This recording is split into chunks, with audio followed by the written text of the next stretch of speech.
여러분 안녕하세요. 요즘 TV 프로그램을 보는데 한번 결혼을 했다가 이혼한 사람들끼리 나와서 서로의 짝을 찾는 프로그램이 큰 화제를 끌더라고요. 저도 지금 이혼녀, 그러니까 요즘 말로 돌아온 싱글이라나요? 소위 돌싱이 된 지 3개월 차가 되는 여자입니다. 주변 사람들은 너무 젊은 나이에 이혼을 해서 지금이라도 얼마든지 새로운 남자를 만나 다시 한번 결혼 생활을 시작할 수 있지 않냐고 등을 떠밀어요. 그렇지만 친정 엄마와 저는 한번 실패한 결혼 생활, 아무리 좋은 사람을 만나서 새롭게 시작한다고 하더라도 그 힘들었던 과정을 다시 한번 겪어야 할 필요성이 있을까? 이런 이야기를 나누고 있습니다. 지금은 저도 내 인생의 결혼은 2번 다시 없다 라는 마인드예요.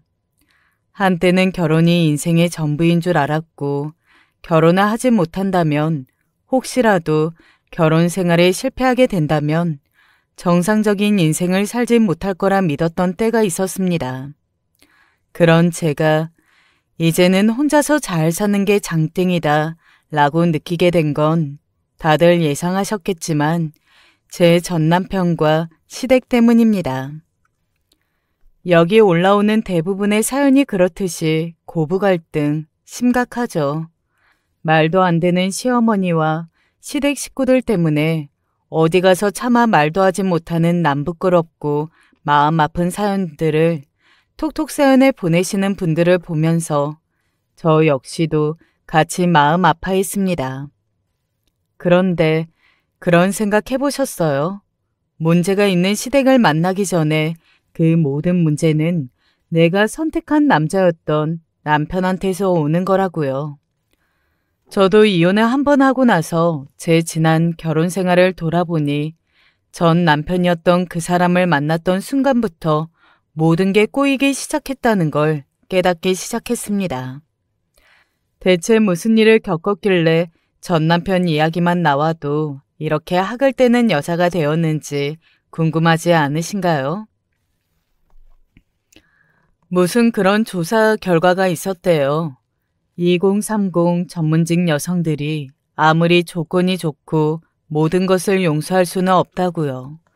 가장 사양하고 싶은 남자는 어떤 남자냐 설문조사를 했더니 거의 40%에 가까운 여자들이 부모님께 경제적, 심리적으로 독립하지 못한 마마보이를 절대 사양하고 싶다고 응답을 했다네요.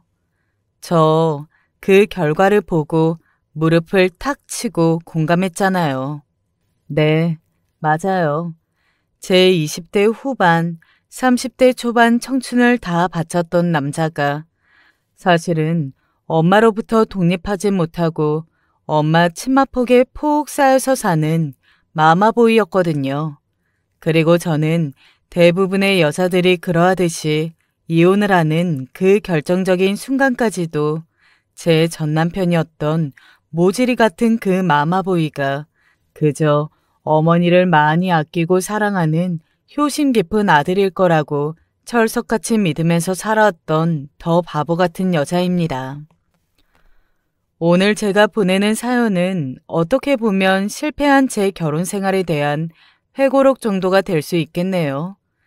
이렇게 많은 사람들 앞에서 제 실수와 치부를 시원하게 드러내는 이유는 다시는 이런 사람을 만나지 않겠다는 저 스스로의 작은 결심과 앞으로 잘 살아보겠다는 굳건한 다짐을 좀 더 많은 사람들 앞에서 당당하게 드러내고 싶어서입니다.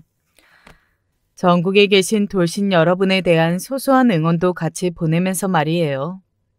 이혼 별거 아니더라고요. 제가 그 모질이 같은 남자를 만난 건요. 20대 중반에 접어드는 때였습니다. 저는 지금 서울에서 제 밑으로 선생님을 4명이나 두고 있는 큰 네일샵 피부관리실 원장입니다. 당시로 돌아가서 사연을 적다 보니까 전 남편이라고 굳이 하지 않고 남편이라고 이야기를 해야겠네요. 다른 사람들을 보면 보통 소개팅을 하거나 선을 보거나 아니면 일하는 곳에서 접점이 있어 인연을 맺게 되잖아요. 제 경우에는 조금 특이하게 남편을 만나게 됐어요. 제가 네일샵을 하고 있을 당시에 저희 샵에는 자주 오는 나이가 좀 있으신 사모님 한 분이 계셨어요. 가게에 그분이 예약을 하셨다 하면 선생님들끼리 네가 예약을 맡아라, 아니다, 네가 예약을 맡아라 서로 미루느라 바빴어요. 그도 그럴 게 뭐 저희 동네 근처에서 대형 카페를 하고 계신다고 하는 그분은 카페 매상이 꽤 잘 나오는데도 불구하고 다른 가게에 갈 때마다 진상을 피우시는 걸로 유명하신 분이었거든요. 원장님, 그분 또 예약하셨어요. 선생님들이 지금 서로 안 맞겠다고 난리예요. 그렇다고 일방적으로 예약을 취소하면 그쪽에서 또 엄청 난리를 피우실 텐데 어떡하죠? 마음 같아선 회원권 금액 남아있는 거 다 환불해드리고 앞으로 여기 오지 말라고 엄포라도 놓고 싶다니까요. 지난번에 금희 선생님이요. 그분 손톱 해드리는데 뭐 피가 나지도 않았대요. 손이 건조해서 살짝 아플 수도 있다. 언질까지 해줬는데 지금 내 손톱에 구멍이라도 내려고 하는 거냐면서 환불 안 해주면 여기 인터넷에 올리고 고발할 거라고 난리를 피우셔서 그날 서비스 받은 금액만 10만 원이 넘는데 그거 다 무료로 해드리고 돌려보냈대잖아요. 어떡해요? 뭐 장사하면서 그런 손님 하루 이틀 받아봐. 그분도 여기 근처에서 장사하시는 분이라면서 그렇다고 손님 예약을 함부로 막 취소하고 그러면 되겠어? 잠깐만 기다려봐. 보니까 나 그 시간대에 따로 예약 없거든? 그 손님은 그러면 내가 받을게. 그게 어머님과 저의 첫 만남이었어요. 저희 샵에서 말이 좋아 꼬장꼬장한 거지. 순 진상으로 소문나 있던 사람이었으니까 저라고 뭐 마음 편하게 예약을 받고 싶었겠냐고요. 그래도 선생님들이 저렇게 다 손사래를 치면서 본인이 안 맞겠다고 난리를 치니까 어쩌겠어요. 원장인 저라도 예약을 받는 수밖에요. 그쪽이 원장이라며? 내가 안 그래도 지난번에 원장님 만나서 이야기 한번 하려고 했어. 여기 선생님들 아주 다 엉망이더라. 태도도 그렇고 실력도 그렇고. 내가 한번 제대로 따질까 하다가 나도 왜 이 동네에서 장사하는 사람이잖아. 괜히 일 크게 만들고 시끄럽게 해봤자 내 얼굴에 침 뱉기다 싶어서 참았지. 원장님 생각에서 참은 거야. 내가. 알지? 잘 좀 해줘.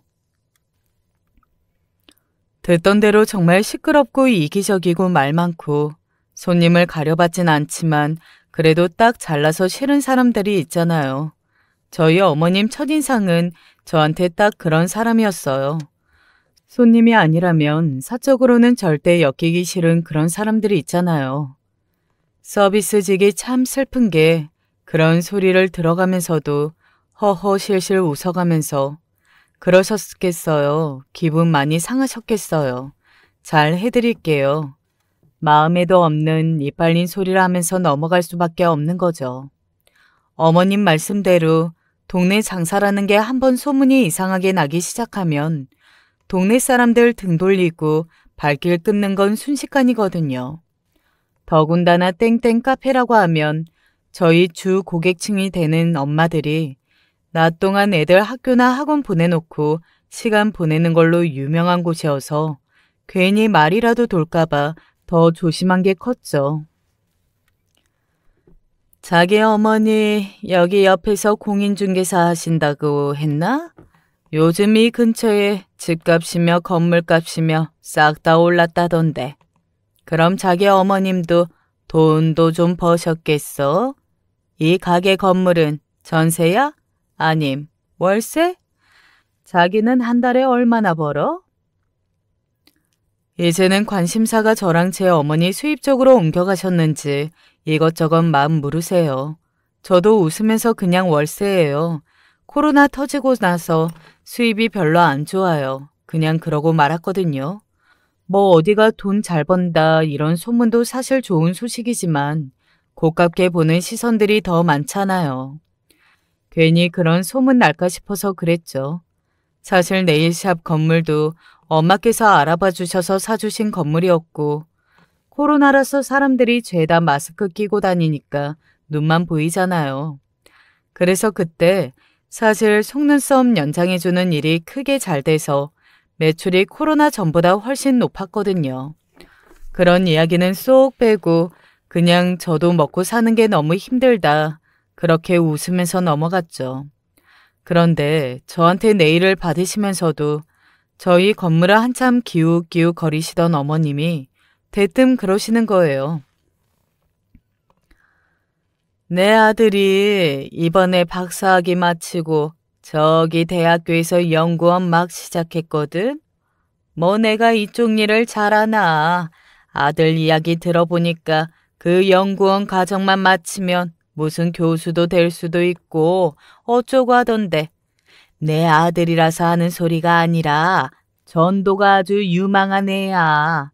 내가 딱 하나 걱정되는 게 얘가 너무 공부 엉덩이 붙이고 앉아서 공부할 줄만 알고 뭐 어디 가서 사람 만나볼 줄을 알아야지.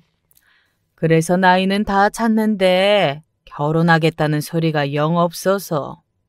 이야기 들어보니까 원장님도 아직 결혼 전이라며.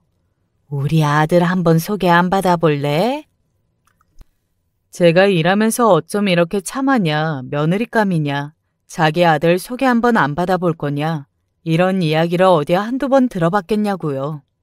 아유, 저는 아직 연애 생각 없다. 웃으면서 애둘러 거절했는데 대체 뭐가 마음에 드셨는지는 몰라도 뭐에 탁 꽂히셨나 봐요. 지금 생각하니까 제가 그래도 가게 원장 정도 되고 제 밑으로 일하시는 선생님들도 많으니까 수입이 꽤 짭짤할 거다. 그렇게 생각을 하셨나 봐요. 여튼 그날은 그렇게 잘 애둘러서 거절하고 돌려보냈는데 그 뒤부터 끝도 없는 러브콜이 이어졌어요. 소개를 받을 아들이 직접 오는 것도 아니고 아니 아들은 이 사실이나 알고 있을까 싶을 정도로 시도 때도 없이 가게에 찾아와서 돈 드는 것도 아닌데 한번 만나나 봐라. 둘이 성격이 딱 잘 맞을 것 같아서 내가 오죽하면 내 아들을 제일 아까워하는 사람인데 이렇게 나서서 중매를 서겠냐. 아주 난리를 치면서 돌아다니셨죠. 차라리 예약이나 하고 찾아오셔서 뭐라도 받고 가시면 저야 돈이나 벌 수 있었겠지만 예약도 안 하고 불쑥불쑥 찾아와서 같이 일하는 다른 선생님들도 스트레스 받아 하는 게 뻔히 보이니까 이런 식으로 소개받아서 결과가 좋지 않다는 걸 뻔히 알면서도 그렇게 억지로 꾸역꾸역 나갔던 소개 자리였어요. 대체 이렇게 유난스러운 어머니 밑에서 자란 사람은 또 어떤 신박한 이상한 인간일까 생각을 했는데 이건 또 무슨 운명의 장난인지 소개 자리에서 나온 남편이 정말 인정하기 싫지만 제가 생각하던 딱 제 이상형에 부합하는 겁니다. 어머니가 어떤 사람인지 제가 봐온 게 있으니까 좋아도 좋다고 대놓고 티는 내지 않았어요. 저희 어머니가 굉장히 귀찮게 하신 걸로 알고 있는데 많이 불편하셨죠? 아무래도 제가 하루하루 나이는 먹어가는데 공부할 생각밖에 없어 보이셔서 어머니도 많이 불안하셨나 봐요. 저도 나중에서야 이야기 들었는데 소개 한번 받으라고 엄청 귀찮게 하신 것 같은데 불편하셨겠어요. 제가 대신 사과드릴게요. 정말 저 어머니 밑에서 나온 자식이 맞나 싶을 정도로 젠틀한 성격에 외모도 꽤 나쁘지 않았고 사람을 배려하는 게 몸에 배어있는 느낌이었어요. 솔직히 엄마 하면서 쫓아다니는 그런 사람은 아닐까 싶었는데 이야기를 하면서 몇 번이나 강조하더라고요. 본인도 본인 어머니랑 성격이 잘 맞지 않아서 자주 의견 충돌이 있다고. 나중에 결혼을 하게 되더라도 남편이 가운데서 얼마나 하느냐에 따라서 고부 갈등 여부가 결정되는 거 아니냐. 말이 아주 청산유수였어요. 저도 결국 그 이야기에 홀린 거지만 말이에요. 그때 당시에는 믿을 수밖에 없었던 게요. 소개팅 자리랍시고 남편이 살아왔던 이야기를 구구절절 늘어놓는데 그게 그렇게 마음이 가더라고요.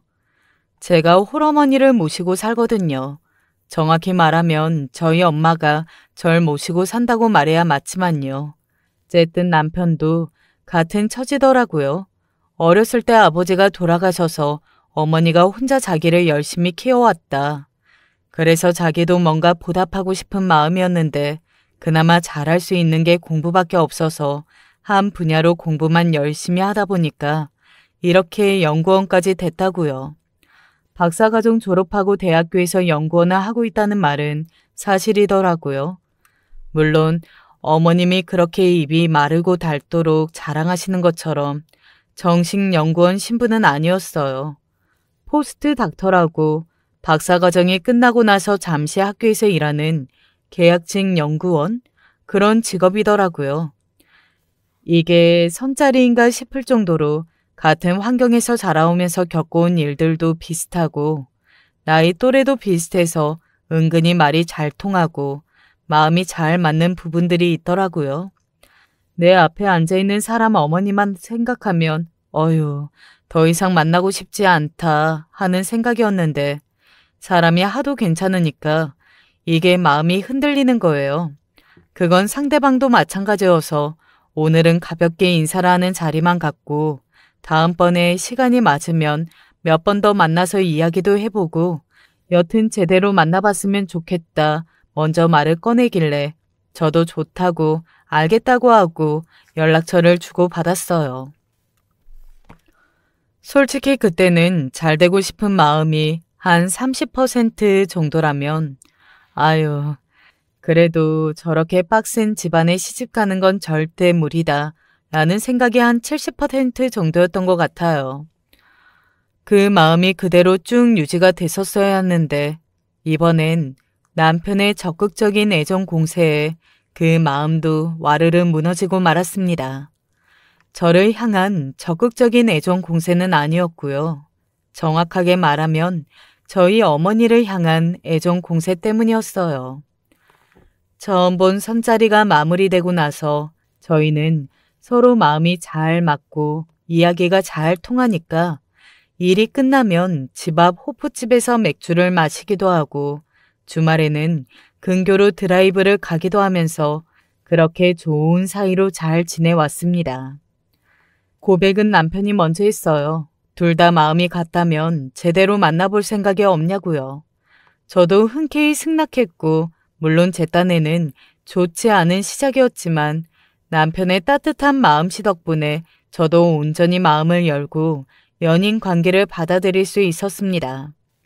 제가 결정적으로 이 남자와 결혼을 해야겠다고 마음을 먹었던 건요. 아까 말했던 것처럼 저희 엄마를 향한 애정 공세 때문이었어요. 저희 엄마, 아버지를 어렸을 때 일찍 여의고 어머니가 아버지 역할까지 도맡아서 해오셨기 때문에 마음 속상한 일들도 많이 겪으셨을 테지만 저한테 티 한 번 낸 적 없는 강인한 분이셨거든요. 제가 딸인데도 불구하고 성격이 그렇게 살갑지도 못하고 오히려 좀 무뚝뚝한 편이에요. 그런데 그런 저희 엄마가요. 남편을 만나고 나서부터 얼굴이 활짝 핀 거 있죠? 예, 이것 좀 봐라. 박서방이 뭐 일본으로 학술대회인가 뭔가를 다녀왔는데 길거리에 파는 머플러를 보고 내 생각이 났다고. 내가 단 거 좋아한다고 간식도 이만큼이나 사왔다니까. 요즘 세상에 그런 남자가 어딨어, 정말. 나 사위 자랑할 맛 난다, 정말로. 엄마도 주책은? 언제 봤다고 박서방이야. 아직 결혼 얘기도 오가지도 않았구만. 어디 봐봐. 잘 어울리긴 잘 어울리네. 하여튼 안목은 있어요. 말이 나와서 말인데 사부인도 얼마 전에 오셔가지고 이제 둘이 나이도 있는데 슬슬 결혼 이야기가 오가야 하지 않겠냐고 말씀을 꺼내시더라. 너 대체 결혼을 망설이는 이유가 뭔데? 얼굴 잘생겼어, 성격 좋아, 부모님한테 잘해. 그 정도면 1등 사위감이지 얘. 한 동네에서 가게를 하시는 저희 시어머니와 친정엄마는 이미 절친 아닌 절친이 된 사이이고 이미 두 분 사이에서는 저희 결혼 이야기가 꽤나 길게 오간 것 같더라고요. 저라고 결혼을 망설일 이유가 뭐가 있었겠어요. 더군다나 저희 엄마가 누구를 만나고 그렇게 좋아하는 모습을 저도 본 적이 없었으니까요. 연락을 해서 물어보면 뭐 박서방이 사부인이랑 둘이 갔다 오라고 온천 여행을 보내줬다느니 어디 같이 드라이브를 왔다느니 자랑하기에 늘 바빴어요.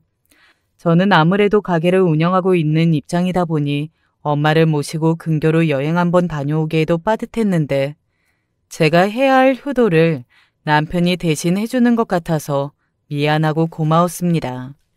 그리고 저희는 그해 9월에 결혼식을 올리게 됐습니다. 저희 샵 직원들이 시어머니 얼굴을 보고 깜짝 놀랐잖아요.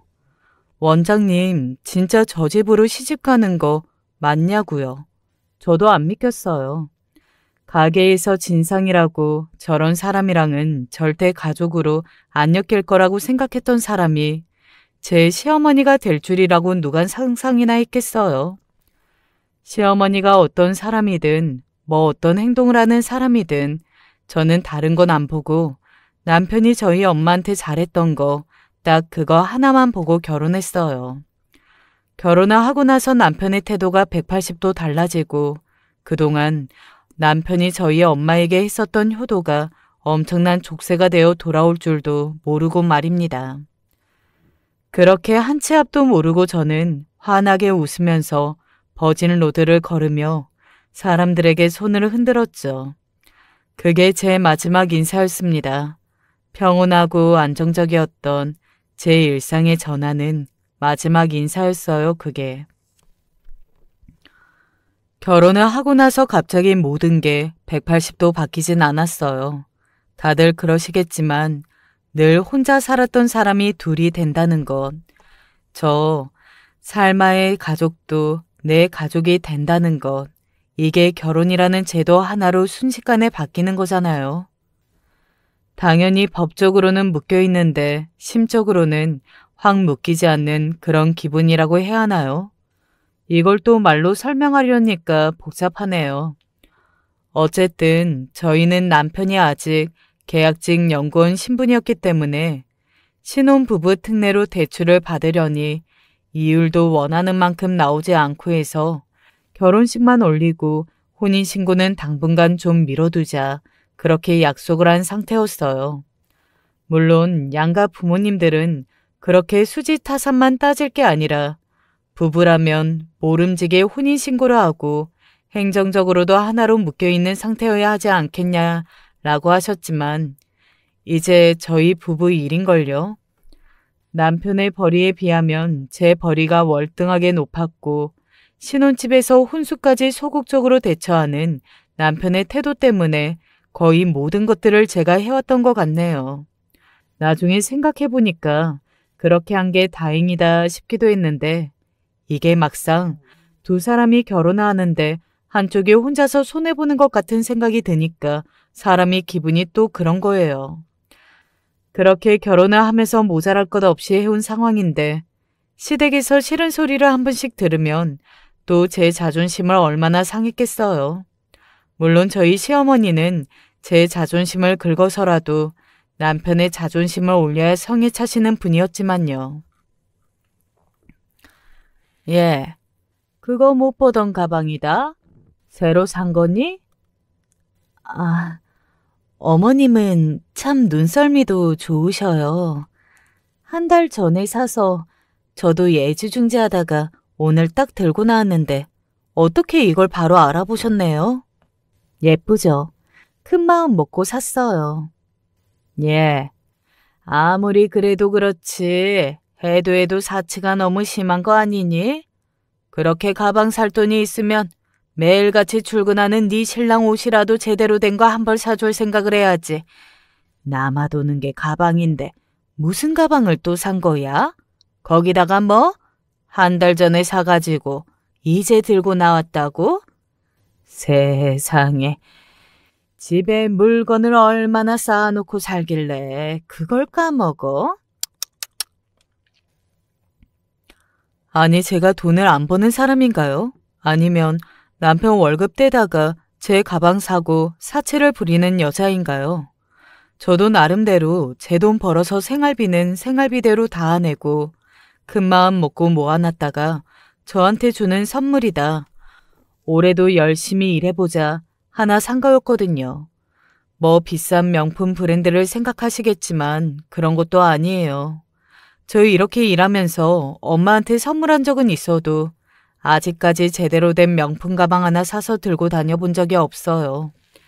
집에 있는 가방도 30만 원짜리가 넘는 게 하나 없을 정도로 검소하다면 검소한 사람인데 어머님 눈엔 늘상 자기 아들이 뼈 빠지게 벌어다 준 돈으로 펑펑 돈이나 쓰고 다니는 여자로 보이는 것 같아 저도 듣는데 기분이 좀 그렇더라고요. 어머니도 저도 멀쩡히 여기 나와서 일하고 있잖아요. 그리고 이거 그렇게 비싼 가방도 아니에요. 다음에 백화점 가면 어머님 것도 하나 사가지고 올게요. 예. 네 눈에는 내가 지금 내 거 안 사왔다고 빈정상해서 이렇게 트집 잡는 것 같니? 너네 애는 안 낳을 거야? 네 남편 교수 될 때까지 뒷바라지는 안 할 거야? 이렇게 생각 없이 돈을 펑펑 쓰고 있으니까 언제 그게 모일 겨를이나 있겠냐고. 늘 이런 식이었어요. 결혼하고 나서 얼마 되지 않아 시어머니는 그동안 숨겨왔던 본색을 제대로 드러내시기라도 마음이라도 먹으신 것처럼 사사건건 저희 집 일에 트집을 잡기 시작하셨습니다. 마치 저희 가게에 진상 손님으로 처음 오셨던 그때 그 순간으로 돌아간 것 같았죠. 그래도 남편이 있으니까 다행이지 않았냐고요. 제가 사기 결혼이라고 생각했던 부분이 정확히 딱 그 부분이에요. 결혼만 하면 중간에서 제대로 된 중재자 역할을 해준다고 떵떵거리면서 이야기했던 남편 역시 결혼을 하자마자 세상의 어디 나라에서 효잡이라도 세워줘야 될 정도로 말끝마다 엄마, 엄마 소리를 달고 사는 거예요. 제대로 속았구나 싶었죠. 여보, 오늘 낮에 어머니 만났어? 대체 어머니한테 무슨 소리를 했길래 기분이 팍 상하셔서는 나한테 전화해서 하소연을 하시더라. 시어머니가 돼서 며느리한테 애정어린 조언도 못하냐고. 우리 다른 건 몰라도 서로 부모님 서운하실 일은 만들지 말자고 했었잖아. 그런데 자기가 먼저 이런 식으로 약속을 깨면 솔직히 나도 좀 그래. 애정어린 조언? 어머님한테 무슨 이야기 들었는지는 알고 지금 나한테 그런 소리를 하는 거야? 아무리 그래도 우리 이제 결혼한 사이잖아. 우리는 우리 가족에 문제가 있는데 난 어머님이 그렇게 사사건건 간섭하시는 거 싫어. 당신이 중간에서 잘 막아주기로 했잖아. 그걸 간섭이라고 생각하면 어떡해. 내가 장모님한테 그동안 잘해왔던 거 생각 안 하고? 우리 서로 잘하기로 한 거 아니었어? 이렇게 나만 일방적으로 희생해야 하는 거야? 부정할 수 없었던 게 남편이 저희 엄마에게 잘하고 있는 건 사실이었으니까요. 저도 그만큼 어머님한테 하고 있냐고 물어본다면 저 양심에 손을 얹고 정말 며느리로서 해야 할 도리는 다 지키면서 살아온다 자부할 수 있었거든요. 그런데 시어머니랑 남편 눈으로 봤을 땐 늘 한참 부족하고 가르칠 거 많은 인간이었나 봅니다. 처음 문제 삼았던 건 저희 가게였어요. 계속 말했던 것처럼 저희 남편이 계약직 연구원이었기 때문에 수입이 그렇게 크지 않았거든요. 최소한 내야 할 생활비들은 각각 가출하고 나머지 돈은 그냥 자기가 편한 데 써라. 전 그렇게 쿨하게 인정까지 해줬어요.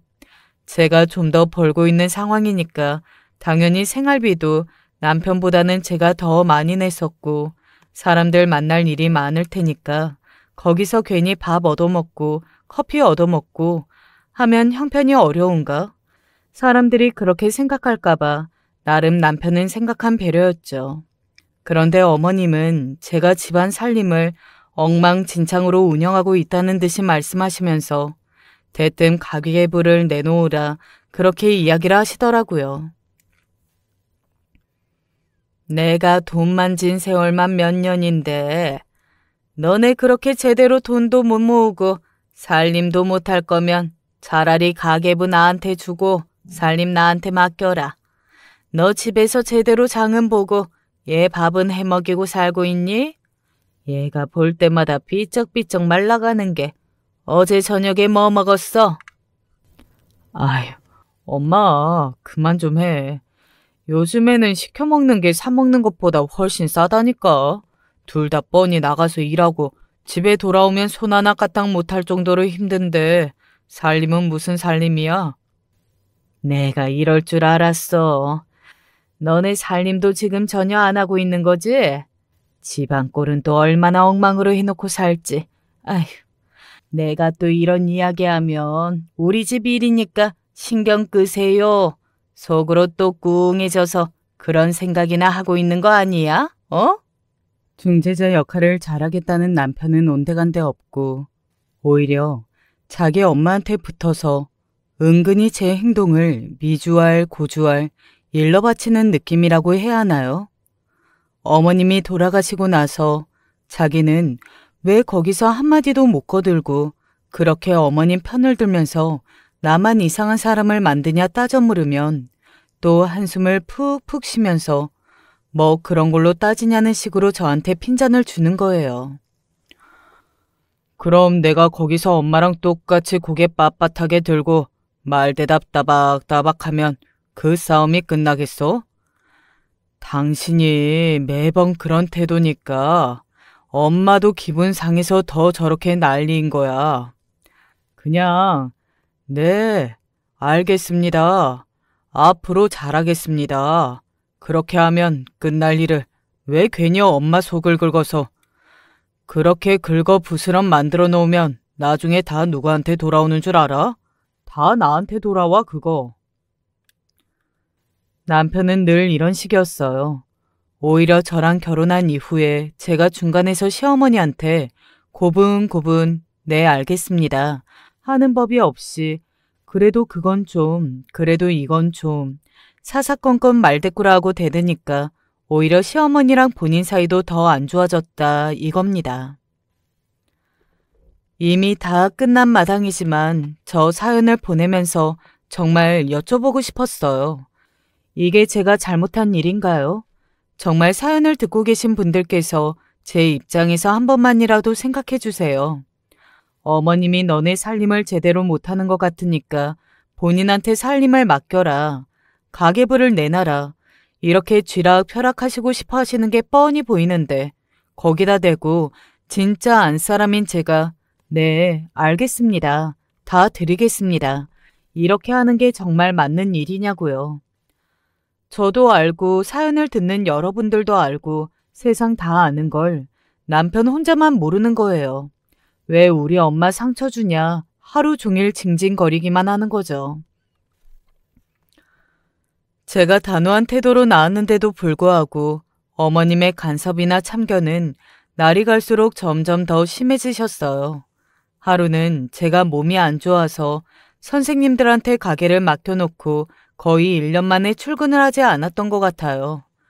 아무래도 결혼하고 난 이후로 일 외에도 시댁까지 신경 써야 할 일이 한두 가지가 아니었던 게 그때 한 번에 터져버린 것 같아요.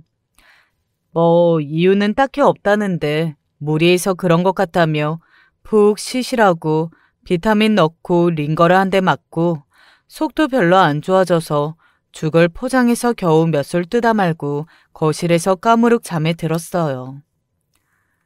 예, 너 집에 있는 거 다 알고 왔다. 문 좀 열어봐라. 어? 안에 있지?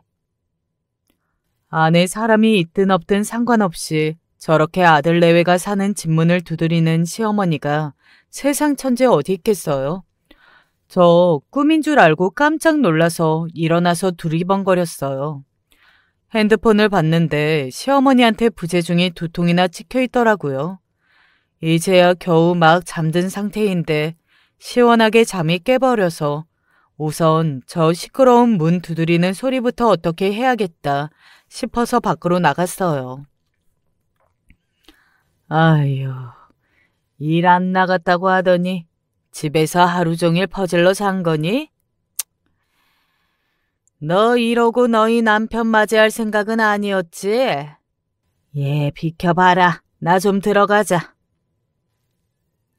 남편이 있을 때는 제가 눈에 쌍시침을 켜고 약속 없이 오지 마셔라 난리를 치니까 남편 눈치를 봐서 못 오셨던 것 같은데 가게에 가셨다가 제가 오늘 휴가를 냈다는 사실을 알게 되셨나 봐요. 옳다구나 하고 달려오셨겠죠. 한바탕 들쑤실 기세로 집으로 들이닥친 시어머니를 상대하기엔 제 기력이 너무 없는 상태였어요. 어머님, 저 집에서 농땡이 피우고 싶어서 휴가 낸 게 아니라요. 정말 몸이 안 좋아요. 방금도 약 먹고 겨우 잠들었는데. 급한 일 아니시면 다음에 다시 이야기하면 안 될까요? 예. 누가 보면 너 아주 노가다라도 뛰는 줄 알겠어? 뭐 그렇게 아프고 힘든 일이 뭐가 있다고 이 난리니? 다들 그러고 살아. 너 휴가 냈다고 그래서 마침 잘 됐다 싶어서 왔다. 아휴, 세상에. 집에 이 먼지 좀 봐. 이 먼지 구덩이 속에서 우리 아들을 어떻게 두고 살라고. 너 냉큼 욕실 가서 걸레 하나 빨아서 여기 바닥부터 닦아라. 세상에 며느리 쉬는 날이라고 청소 도와주러 오는 시어머니가 어딨니? 이 꼬라지를 하고 누워있다가 자기 시어머니 부려먹는 며느리는 세상 천지에 너밖에 없을 거다. 몸이 아프다는 제 이야기는 귓등으로 넘겨버리시는 건지 아파서 제대로 서 있기도 힘든 제 등을 손바닥으로 억지로 밀고 욕실로 쑤셔넣고 걸레부터 빨아오라면서 혼자 활기차게 난리가 나신 거예요. 눈치 봐야 할 아들도 없겠다. 이거야말로 기회다 싶으신 사람처럼 청소를 한다는 핑계로 온 집안을 들쑤시고 다니시는 거예요. 아픈데 어쩌겠어요. 저렇게 본격적으로 각을 잡고 난리를 치시고 다니는 양반한테 제발 그만 좀 하고 집으로 가라 하면 더 난리를 짓게 빤히 보이니까 저도 대충 하는 신용만 하면서 가만히 있었는데 안방에 들어가서 한동안 안 나오시길래 뭔가 이상해서 문을 열어보니까 어머님이 안방 서랍까지 열어보고 계신 걸 제가 봤다니까요. 대체 뭘 하시던 건지 저랑 눈이 마주치고는 화들짝 놀라세요. 어머님, 여기서 뭐 하세요? 안방은 저희 공간이니까 제가 나중에 따로 청소할게요. 예. 너는 너희 집에서 어른한테 그렇게 싸가지 없고 톡톡 쏘면서 말하라고 배운 거니? 아무리 똑같은 홀어머니 밑에서 자랐다지만 어쩜 애들이 이렇게 달라도 다른지. 누가 보면 내가 니네 집이라도 뒤지다가 들킨 줄 알겠어. 내가 니네 집 청소 도와주러 왔는데 너희 집이라고 유세 떠는 거야 뭐야 지금? 시어머니라 아주 네 아랫사람으로 보는 거야? 어머님, 그런 게 아니라요.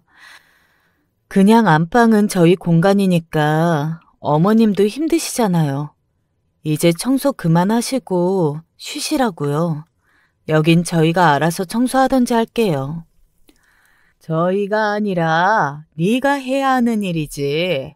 그래, 말이 나왔으니까 말인데 네가 그렇게 돈 벌고 있다고 유세 떨고 내 아들 부려먹을까 봐 걱정돼서 와봤다. 그렇게 잘 벌고 잘 사는 마누라면 남편 기죽지 말라고 옷이라도 좋은 걸 한 벌 더 사서 해입히고 바깥 활동하는 사람 밥이라도 한 끼 더 사라. 용돈이라도 챙겨주고 그러진 못할 망정. 그렇게 하루 종일 뼈 빠지게 일을 하고 돌아온 사람 일까지 시켜야 속이 시원한 거야? 진짜 어머님이고 뭐고 붙잡고 그럼 나한테 뭐 어쩌라는 거냐며 소리라도 지르고 싶은 심정이었어요. 그때쯤에서 시댁에 대한 제 스트레스가 극에 달해 있었던 것 같아요. 남편이랍시고 뭐 남편 역할을 제대로 해주지도 않은 허수아비 같은 인간과 같이 살면서 같이 살지도 않은 시어머니의 시집살이를 견뎌내는 게 쉽지가 않았어요. 그날도 이미 어머님한테 고자질 아닌 고자질을 다 듣고 돌아온 남편이 저를 붙잡고 타박하는데 저도 모르게 눈이 까디집고 남편한테 소리를 고래고래 질렀다니까요. 우리 엄마랑 잘 좀 지내보라고 하는 게 그렇게 어려워? 난 장모님이랑 잘했잖아. 엄마가 우리 바빠서 청소도 제대로 못하고 살까봐 걱정돼서 기껏 도와주러 오셨다는데 문전박대가 낫겠다 싶을 정도로 야박하게 굴었다면서 대체 왜 그러는 거야? 그놈의 우리 엄마. 그렇게 엄마 치마폭에 싸져서 살고 싶으면 대체 결혼은 왜 한 거야? 어?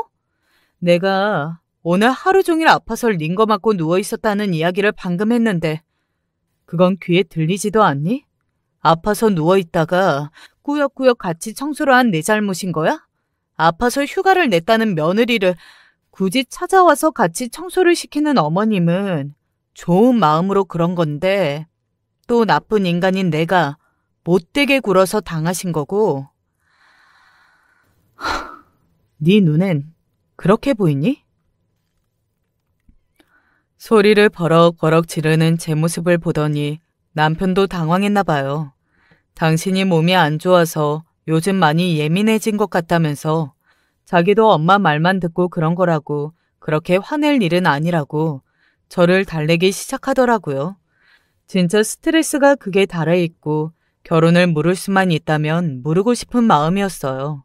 물론 제 생각만 하면 당장이라도 남편 멱살 잡고 혼인신고도 안 한 마당에 우리 갈라서자 이렇게 질러버리고 싶은 게 목구멍까지 맨날 올라왔는데요. 또 아무것도 모르고 있을 저희 엄마한테 딸도 혼자 됐다. 이혼녀 꼬리표 붙여서 반품당했다. 이 소리를 할 자신이 그때는 죽어도 없는 거예요. 그런 마음으로 미련하게 꾸역꾸역 버티고 있었죠. 남편에 대한 혐오스러움, 어머님에 대한 증오에 감정이 극에 달했던 때가 딱 그때였어요. 제가 남편한테 제대로 터져버린 계기가 생겼거든요. 그때는 어머님 생신이 일주일도 안 남은 때여서 저도 미운 건 미운 거고 도리는 도리인 거니까요. 저희 엄마 생신 때 남편이 워낙 지극정성으로 잘 챙겨주기도 했었고 저도 받은 만큼은 돌려주자라는 생각이어서 어머님 입맛에 맞는 식당을 어디를 예약하면 좋을까 찾아보고 있던 참이었어요. 어머님은 아무래도 해산물보다는 고기를 더 좋아하시지 생일상을 직접 차려드리긴 힘들 것 같고 아무리 그래도 생신인데 제대로 대접은 해야겠다 싶어서 우리 자주 가는 소고기집에 룸 따로 잡아서 예약하려고 하는데 당신 생각은 어때? 그러자 남편이 바로 대답을 못하고 또 우물쭈물하는 겁니다. 이것도 분명히 둘이서 뭐가 있구나 싶어가지고 남편을 캐물었죠. 뭐 내 생일상은 받기도 싫다고 하시냐 아니면 당신 통해서 뭐 갖고 싶은 게 있으시다거나 현금을 받으면 좋겠다거나 그런 이야기라도 전하셨냐. 전할 말이 있으면 그렇게 우물쭈물하면서 사람 열받게 하지 말고 빨리 이야기하라고요. 그런데 남편 입에서 이어지는 이야기는 사연으로 적기도 너무 충격적이고 민망해서 말이 안 나옵니다. 무슨 이야기였냐고요? 어머니 생일 식사 자리는 따로 안 준비해도 될 것 같아. 뭐 자기가 준비하는 생일상을 안 받고 싶다 이런 건 아니고 어머니가 항상 생일은 나랑 둘이서 보내시는 게 습관이 되셔서 이번에도 그렇대. 둘이서 조용히 보냈으면 좋겠다. 먼저 이야기를 하시더라고. 어머니 생신이잖아. 어머니 하고 싶은 대로 하는 게 좋지 않겠어? 그래서 말인데 이번 어머니 생신 때 어머니 모시고 여기 가까운 호텔에 호캉스라도 한번 갔다 오려고 하는데 당신이 그 호텔 좀 알아봐 줄 수 있을까? 엄마가 하도 호캉스 노래를 부르길래 그게 좋겠다 싶어서. 지금 그러니까 저한테 하는 이야기가 그거예요. 어머니 말로는 아들이랑 둘이 오붓하게 시간을 보내고 싶으니 며느리는 우리 둘 사이에 낄 생각하지 말고 우리 둘이서 오붓하게 시간 보낼 수 있는 호텔이나 예약해달라. 네 돈으로. 그 이야기를 하시는 거잖아요. 이쯤 되니까 내가 여자 있는 남자랑 결혼했어도 이런 취급은 안 받고 살겠구나 싶더라고요. 그러니까 지금 생일날 나만 쏙 빼고 둘이서 오붓하게 시간 보내고 싶으니까 난 빠져달라. 이 이야기네? 아니, 화 안 났어. 이제 더 이상 둘이서 그렇게 짝짝꿍하고 계시는데 뭘 보태고 화내고 할 기운도 없고 그럴 가치도 없는 것 같다. 호텔 예약해 줄 테니까 어머님 모시고 오붓한 시간을 보내고 오든 다정한 시간을 보내고 오든 마음대로 해. 보통 그 정도까지 이야기를 하면 눈치껏 어머니를 설득해서 세 명이서 같이 가던지 뭐 셋이서 식사만 조용히 하고 파한다던지 설득해서 그러는 게 맞지 않나요? 남편은 제 말을 정말 고지고대로 들었는지 역시 우리 생각해주는 건 자기밖에 없다면서 신이 나서는 어머님한테 전화해서 엄마 며느리가 보내준대 걱정 마 같이 안 갈 거야. 제 앞에서 그렇게 주절거리더라고요. 저렇게 엄마 없이는 아무것도 할 수 없는 남자라면 엄마한테 반품 시키는 게 도리 아닐까? 저도 그렇게 생각했어요. 남편이랑 어머님이 예정대로 호캉스를 떠나고 저는 침대에 누워서 한참을 울다가 친정 엄마한테 찾아갔어요. 오밤중에 누가 봐도 운 것 같은 얼굴로 친정 엄마를 찾아온 딸이 얼마나 걱정스러우셨겠어요. 저도 엄마가 걱정할 일인 걸 뻔히 알면서도 이대로 살다간 내가 제명에 못 살겠구나 그런 심정으로 나름대로 엄마한테 고자질 아닌 고자질을 해보고자 찾아간 거였죠. 엄마, 나 이혼하고 싶어. 이대로는 못 살겠어. 시어머니랑 남편 사이에 껴서 꼭 첩살이하고 있는 기분이야. 엄마는 깜짝 놀라시면서 제 이야기를 천천히 들으셨죠. 원래 남자들이 그렇게 바보 같은 구석이 있다. 박서방이 그렇게 바보 같은 면이 있어도 또 바보같이 엄마한테도 잘하지 않냐. 원래 남자는 다 애 같아서 네가 잘 어르고 달래고 그러면서 사는 거다.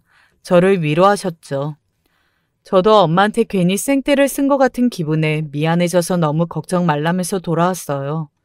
그렇게 호캉스를 마치고 돌아온 남편은 아무래도 저희 엄마한테 한 소리를 들은 게 분명한 눈치였습니다. 제 눈치를 슬슬 보면서 최대한 제 심기를 거스르지 않으려는 사람처럼 행동하더라고요. 제 눈에는 신경을 쓰고 있는 그 모습이 더 꼴보기 싫은 거 있죠. 남편이 밥을 먹는 게 아니라 처먹는 걸로 보이기 시작하면 이미 그 관계는 끝난 거라고 하더니 딱 맞더군요. 자기, 요즘 얼굴이 말이 아니다. 내가 신경을 많이 못 써준 것 같아서 미안하네. 그래도 부모님은 부모님이고 당신은 당신이잖아. 부모님이 이제 사셔봤자 얼마나 더 사시겠어. 살아계실 때라도 잘하자. 그런 마음에서 나는 그랬던 거지.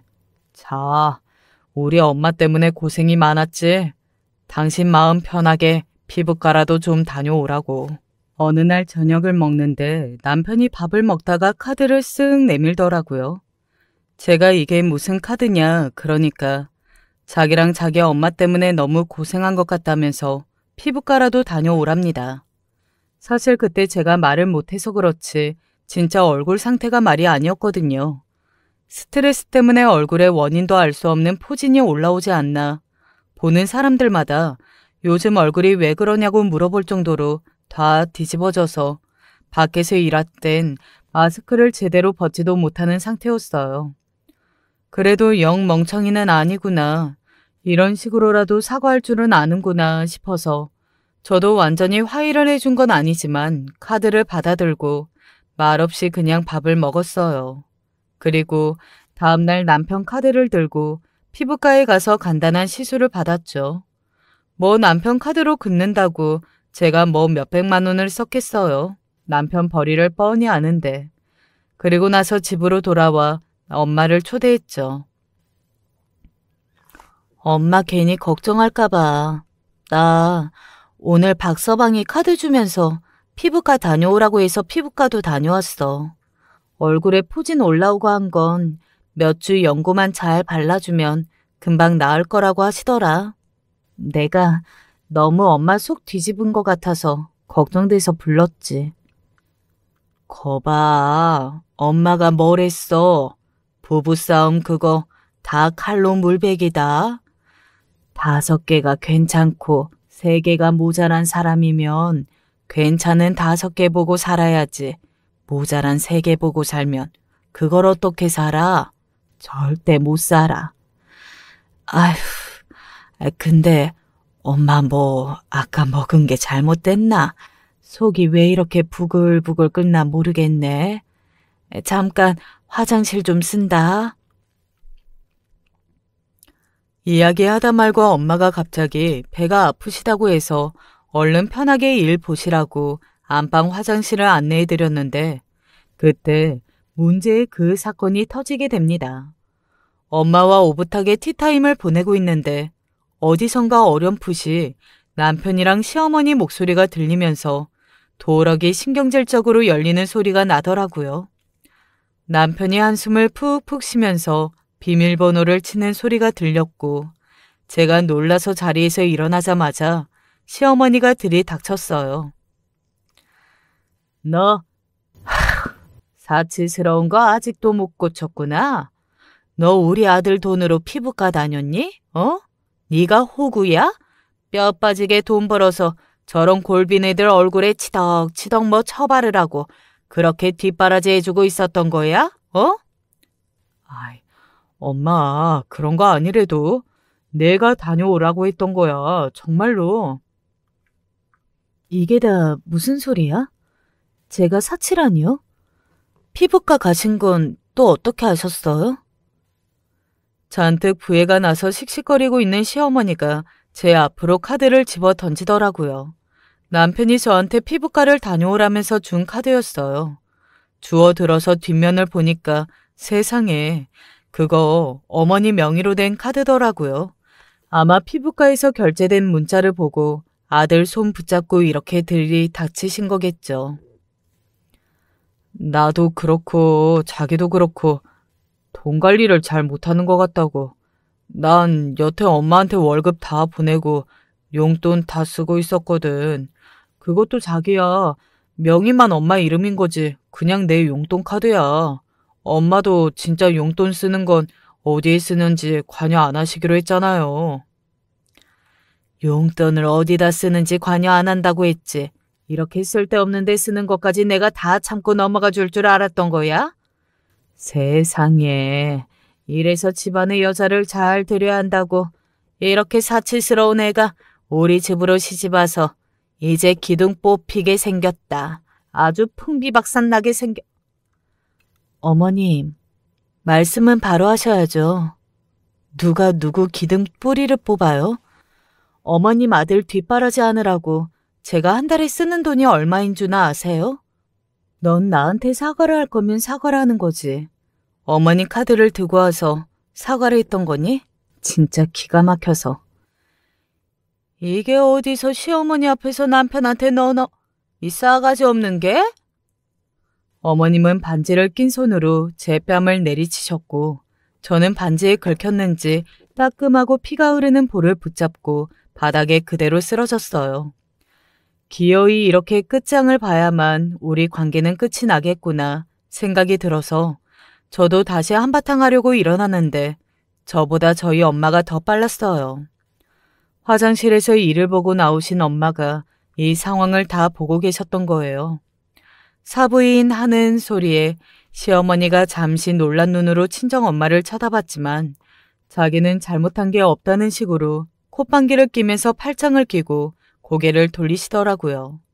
그래서 저희 엄마가 어떻게 했는 줄 아세요? 저 엄마가 그렇게 한달음에 달려오는 모습을 처음 봤어요. 바닥에 일어난 제가 일어날 틈도 주지 않고 제 앞까지 다가와서 저를 막아선 엄마는 아무런 표정도 없이 시어머니의 머리채를 확 잡아채더니 시어머니의 뺨을 연거푸 2대를 때렸어요. 남편이 놀라서 저희 엄마 팔을 붙들고 막으려는데 저희 엄마가 팔을 확 뿌리치니 무슨 남편이 종이 인형 마냥 펄럭거리며 바닥으로 나동갈아지더군요. 내 딸이 대체 어떤 사람인 줄 알고 지금 이런 취급이야? 우리 딸 내가 공주처럼 키웠고 앞으로도 공주처럼 살리야. 얘가 물려받을 재산만 100억이라고. 어디 이런 거지 같은 것들이 달라붙어서 당신들 앞으로 내 딸한테 털끝 하나 손대봐. 내가 오늘은 2배로 갚아주고 끝났지만 다음엔 2배로 안 끝날 거니까 뭐가 됐든지 10배, 20배로 돌려줄 거야. 알겠어? 아휴, 이런 등신 같은 것도 사위라고 좋다고 업고 다닐 기세였으니. 뭐? 100억? 너 나한테 그런 이야기 하나도 없었잖아. 아니 내가 100억 부자인 줄 알았으면 이런 취급을 했겠냐고. 거지 같은 것들이 돈만 밝혀가지고. 아휴. 엄마가 남편을 때릴 듯이 손을 휘두르자 시어머니랑 남편이 서로 부둥켜 안고 감싸고 아주 난리 부르스를 펼치더라고요. 제 집에서 더 이상 2 사람이 있다는 게 꼴도 보기 싫어서 나중에 짐은 니네 엄마 집으로 택배로 보낼 테니까 당장 내 집에서 꺼지라는 이야기를 하고 2 사람은 멱살을 잡고 질질 끌어 아파트 복도로 패대기 쳤습니다. 한동안 문을 두드리고 난리를 치던 2 사람은 이제 이런 어거지가 통하지 않는다는 사실을 깨달았는지 집으로 돌아갔어요. 시어머니와 남편은 100억 이야기를 듣고 난 후로 돈독이 바짝 올라서 달려들었지만 혼인신고도 안 한 데다가 사실혼 관계라고 해도 제 재산에 남편이 손을 댈 수 있는 방법은 아무것도 없었으니까요. 엄마가 시어머니와 남편에 대한 소문까지 나서서 내준 덕분에 어머님은 동네 장사 완전히 말아먹고 카페도 임대를 내준 상황입니다. 뭐 과정은 좋지 않았어요. 결과적으로 그렇게 남편을 정리하기 위해서 엄마 마음에 대못을 박았던 건 사실이니까요. 그치만 저희 엄마가 그러시더라고요. 이미 엄마가 네가 어떤 꼴을 당하고 사는지 다 본 마당에 그걸 참고 살았을 내 자식을 생각하면 그게 더 속이 미어지는 일이라고. 어떤 엄마도 자기 딸이 그런 꼴을 당하는 걸 원치 않을 거라고요. 그래서 엄마와 당당히 돌싱으로 돌아와 이렇게 글을 쓰게 되었습니다. 저와 같은 처지에 계신 전국의 돌싱 구독자 여러분들, 그리고 부조리한 시댁 참고만 사시는 여러분들, 행동하기 전에는 아무것도 바뀌지 않는다는 사실을 꼭 아셨으면 좋겠어요. 우리 참 소중한 존재잖아요. 사람들이 함부로 대할 수 없도록 우리가 먼저 우리를 사랑하고 아껴주자고요. 저도 앞으로도 쭉 엄마와 그렇게 살아보렵니다. 안녕하세요. 저는 55살 서울에 사는 노봉수라고 합니다. 사실 이 사연 채널에 사연을 보내게 된 건 얼마 전 제게 일어난 기적 같은 일 때문입니다. 그리고 이 일을 여러분과 함께 나누고 싶어 사연을 보내게 되었습니다. 긴 이야기지만 부디 꼭 들어주신다면 참으로 감사하겠습니다. 지금이야 전 좋은 아내, 여유로운 경제 여건 안에서 나름 괜찮은 삶을 보내고 있지만 20대 후반 때만 해도 저는 시골에서 월세 5만 원 하는 곳에서 살고 있었습니다. 그 당시 저는 미래도 없고 꿈도 없어 그저 노가다를 뛰면서 하루살이처럼 살곤 했습니다. 일을 하고 돌아오면 술을 먹고 그 다음날 또 일을 나가고 또 술을 먹고 하는 일상의 반복이었습니다. 하지만 제가 원래 그런 놈은 아니었습니다. 그 전까진 저도 나름대로 꿈이란 게 있었던 놈이었어요. 사랑하는 여자가 있었고 언젠가 이 여자와 함께할 미래를 꿈꿨습니다. 이 여자에게 좋은 것만 해주고 싶었고 그러기 위해선 많은 돈을 벌어야 한다는 것도 알았지요. 그래서 아버지가 늘 제게 해주시던 말씀처럼 자신감을 가지고 열심히 하루하루를 살아가고 있었습니다. 그러던 어느 날 저는 친구놈에게서 사업 제의를 받게 되었어요. 저와 설계사무소를 차리자는 제의였습니다. 그 친구는 고등학교 동창이었는데 어렸을 때부터 친한 친구였지만 저와는 달리 동네에서 인정하는 수재였고 뭘 해도 똑부러지게 해내는 놈이었습니다. 그래서 친구 옆에 서면 비교를 당할 만큼 사람들이 친구를 보면 모두 크게 될 놈이라 말하곤 했어요. 저는 왠지 모르게 그런 친구가 한 말이니 더욱 신뢰가 갔습니다. 그리고 가슴이 울렁거리면서 문득 기회라는 생각이 들었습니다. 제가 사랑했던 여자는 지금 회사도 안정적인데 굳이 그런 모험을 해야 하냐고 저를 말렸지만 저는 욕심이 앞서 제 의견을 강하게 밀어붙였습니다. 만약 이 사업이 성공하면 강남의 좋은 아파트에서 너와 신혼집을 꾸릴 수 있을 거라고 내가 보란 듯이 보여주겠다고요. 그러자 미정인 확신 어린 제 말에 뭐라 하지 못했고 결국 제 선택을 믿어주었습니다. 그리고 전 속전속결로 대출까지 해가며 친구와 사무소를 차리기 시작했습니다. 하지만 인생이 내게 이래도 될까 싶을 정도로 결과는 참혹하고 잔혹했습니다. 친구와 차린 사무소는 6개월이 되지 않아 쫄딱 망했고 심지어 절친했던 선배에게 사기까지 당해 빚을 지게 되었습니다.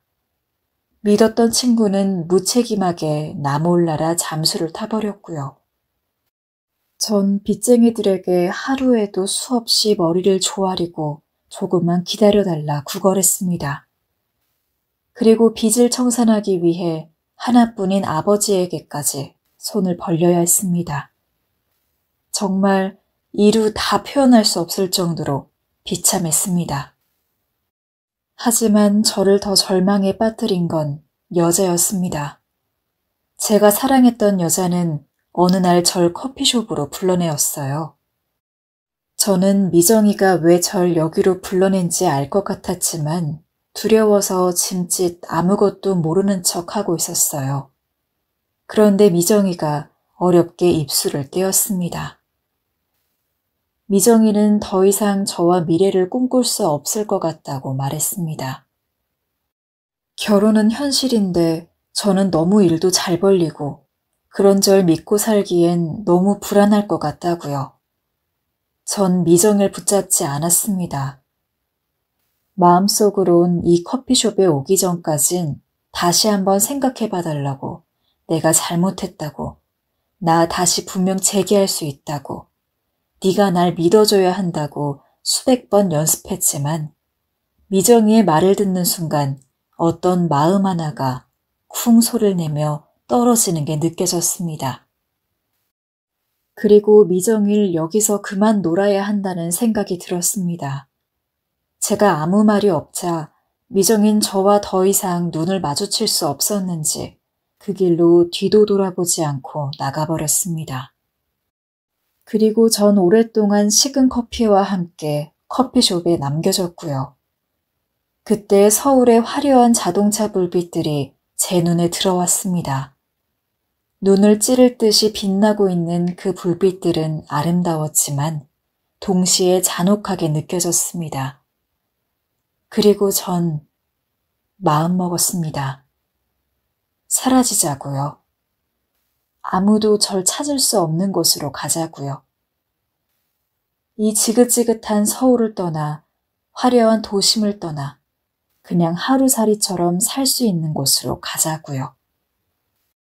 그래서 전 그 길로 모에 홀린 듯이 짐을 챙겼고 현금만 챙겨선 월세가 싼 방을 찾아 무작정 시골로 내려왔습니다. 시골에 오니 좋은 게 있었다면 보고 싶지 않은 사람을 안 봐도 된다는 거, 상처를 복귀하지 않아도 된다는 거였습니다. 도심은 제게 너무도 큰 상처를 준 곳이었습니다. 성공에 대한 환상을 꾸게 했고 제 자산에 대한 말도 안 되는 거품을 만들어 주었지만 그 거품이 꺼지는 순간 저는 벌거벗은 맨몸이 되어버렸고 제 옆에 남은 건 아무것도 없었습니다. 하지만 이곳에 오니 적어도 저는 그저 미래 걱정, 내일 걱정할 필요 없이 살 수 있었습니다. 내 몸 앞가림만 잘하면 됐으니 적어도 참 자유로웠어요. 하지만 술을 먹지 않곤 잠에 들 순 없었습니다. 그러던 어느 날 제 인생을 통째로 바꾼 한 소년을 만나게 되었습니다. 햇빛이 쨍하게 빛나는 아주 무더운 여름날이었지요. 갑자기 작은 공 하나가 저희 집으로 굴러 들어왔습니다. 뭔가 싶어 제가 공을 집었고 위를 본 순간 꼬마애 하나가 절 올려다보고 있었습니다. 꼬마애는 제게 공을 달라며 손을 내밀었어요. 이 아이는 어디 개똥밭에서 구르고 온 모양인지 몸에선 이상한 똥냄새가 났고 손엔 더러운 흙이 잔뜩 묻어 있었습니다. 저는 지나가다 몇 번 보았기에 단번에 이 아이가 옆집 할머니와 같이 사는 손자라는 걸 알아보았습니다. 옆집 할머니는 월세방에 살면서 힘든 일을 하는 제 처지가 안타까웠는지 자는 방 제 문을 두드려 김치를 놓고 가고 밥도 해주시는 아주 좋은 분이었습니다. 시골에서 만난 분 중에 유일하게 저를 챙겨주시는 분이었지요. 지훈아, 들어와라. 그때 할머니의 목소리가 들렸고 저는 가보라며 꼬맹이의 등을 떠밀었습니다. 꼬맹이는 가는 걸음도 씩씩했습니다. 꼬맹이와는 그 후에도 계속해서 만나게 되었습니다. 노가다를 뛰기 위해 잠시 밖에 나와 신발끈을 고쳐 묶을 때도, 술병을 들고 집에 돌아왔을 때도, 어느 길목에서든 꼬맹이를 마주치곤 했습니다. 신기하게도 꼬맹이는 늘 제 사정거리 안에 있었습니다. 또 이 꼬맹이에겐 독특한 점이 하나 있었는데 바로 스님도 못할 것 같은 부동의 자세로 몇 시간 동안 대문을 보는 거였습니다. 너 왜 자꾸 대문만 바라보고 있어? 거기 뭐 먹을 거라도 숨겨놨냐? 엄마를 기다려요. 엄마? 엄마라는 말에 저는 잠시 놀랐습니다. 예전에 할머니가 김치를 갖다 주면서 하는 말이 생각났기 때문이었습니다. 엄마 없는 손자를 기르고 있다고 하셨던 말이었죠. 저는 잠시 당황하다 알았다고 한 뒤 나중에 할머니 집에 다 먹은 죽그릇을 들고 방문했을 때 슬그머니 물어보았어요. 할머니 손자 지훈이 엄마가 여기 와요? 그러자 할머니의 미간이 확 좁혀지면서 할머니는 거침없는 욕을 내뱉었습니다. 내 자식 죽자 해버리고 간 년이야. 입에 담지도 말어. 지훈이한텐 말할 수가 없어서 냅둔 거니까. 그때 마침 엄마를 기다린다고 하며 마루에 앉아있는 지훈이의 뒷모습과 할머니의 노쇠한 어깨가 눈에 들어왔습니다.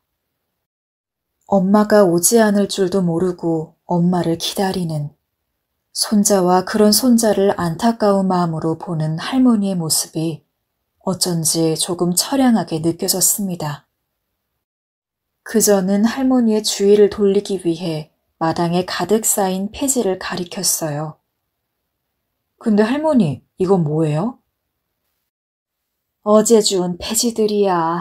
고물상에 갖다 줘야 해. 어제 이걸 다 주우셨어요? 할머니가 주운 폐지 양은 꽤 상당했습니다. 저걸 줍기 위해 한여름에도 하루 종일 리어카를 끌고 다니셨을 게 분명했습니다. 저걸 보자 저도 모르게 한숨이 새어났습니다.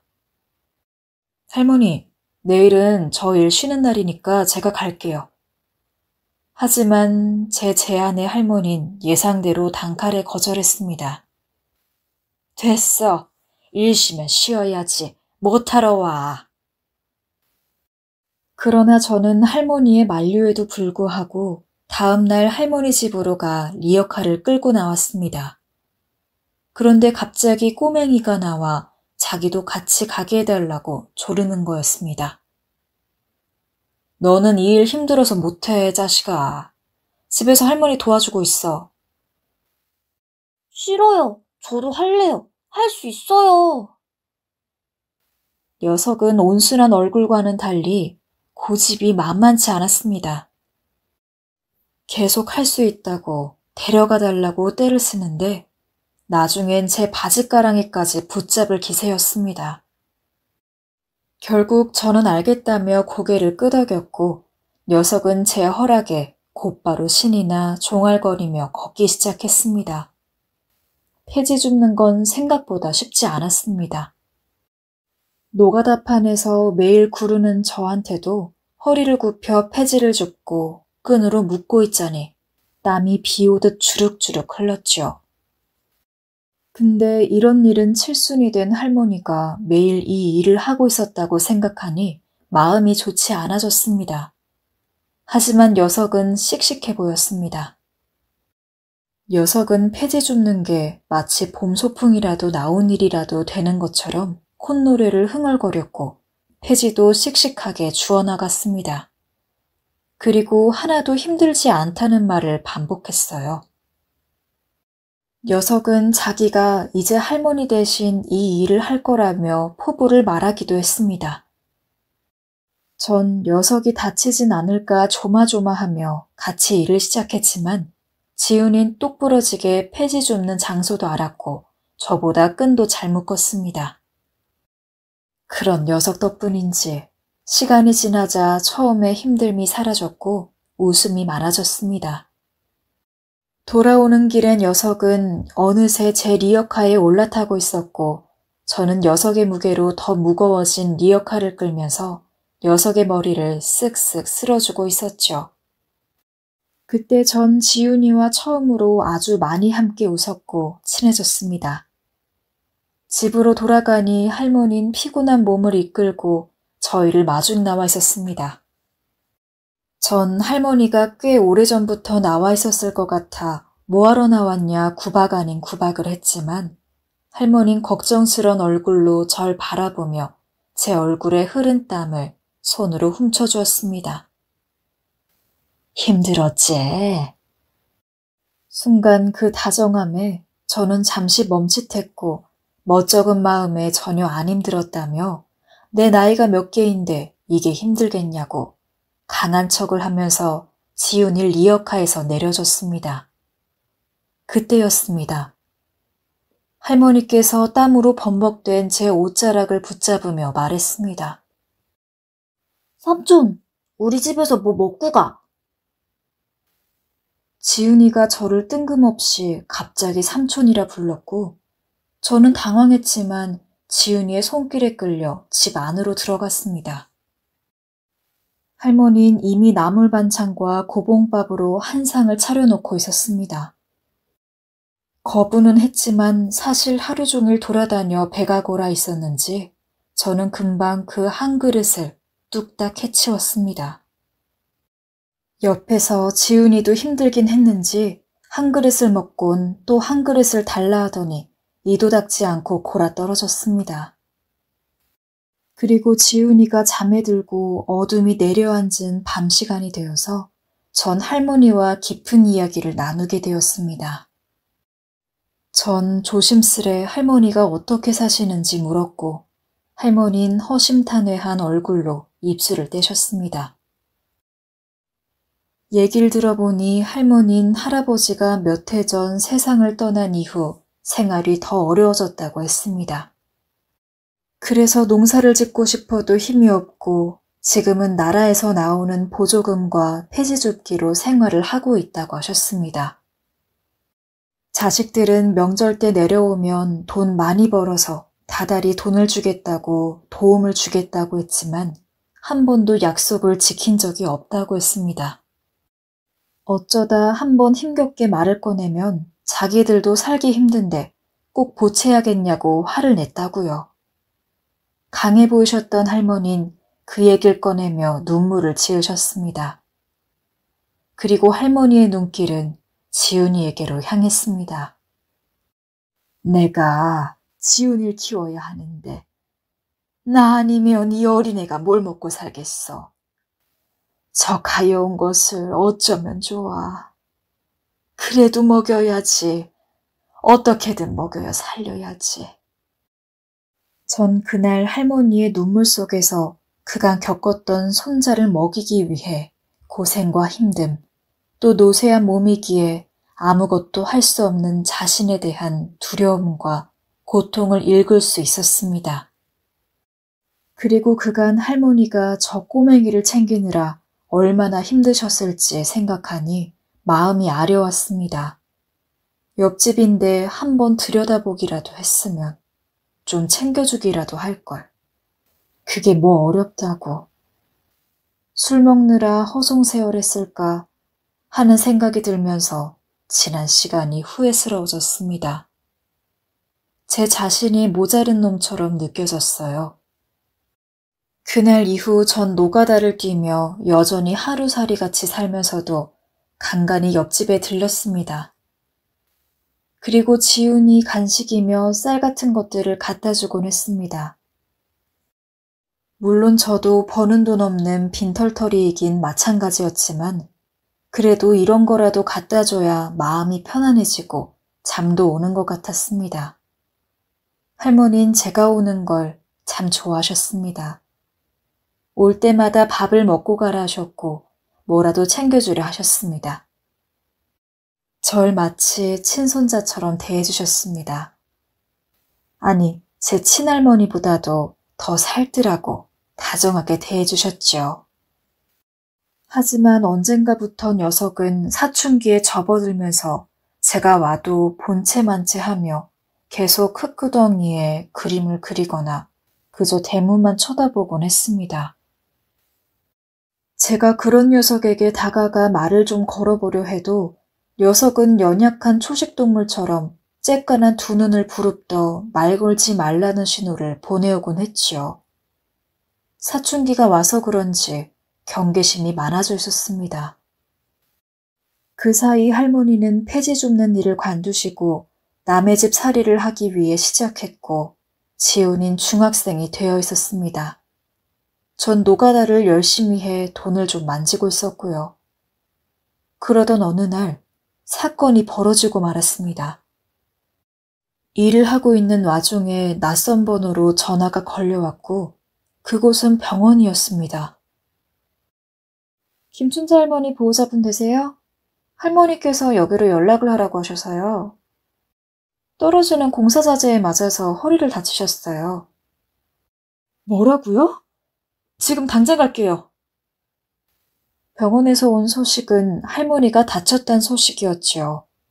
저는 너무 놀라 당장 병원으로 달려갔습니다. 할머니의 상처는 생각보다 심각했습니다. 여기저기 얼굴의 피부가 뜯겨나가져 있었고 숨도 가파르게 쉬고 있었지요. 저에겐 아무렇지 않은 척 왜 왔냐는 말을 던지시곤 했지만 전 할머니가 많이 아프시다는 걸 느낄 수 있었습니다. 특히 허리 쪽을 다치시는 바람에 온종일 누워만 계셔야 하는 상황이었습니다. 결국 전 제가 직접 병원에서 할머니를 간호했습니다. 웃긴 건 자식들 중 그 아무도 오지 않았다는 거였어요. 제가 연락처를 받아 전화를 걸었지만 부재중으로 넘어가는 전화가 대부분이었고 할머니가 다쳤다는 소식을 전해도 놀라는 기색 하나 없이 간호를 잘 부탁드린다며 돈은 계좌로 입금해주겠다는 말뿐이었습니다. 아니 사람이 다쳤는데 돈이면 다야? 당신이 그러고도 자식이야? 저는 사람들이 지나가는 병원 복도에서 전화기로 버럭 소리를 질러버렸습니다. 그 바람에 오가는 환자들이 놀라 걸음을 멈췄습니다. 허나 정말이지 화가 났습니다. 할머니가 죽을 둥 살 둥 길러서 먹고 살 수 있게 해놓았더니 먹고 떨어져 라는 식으로 돈을 붙여주겠다는 그 심보가 너무 괘씸했습니다.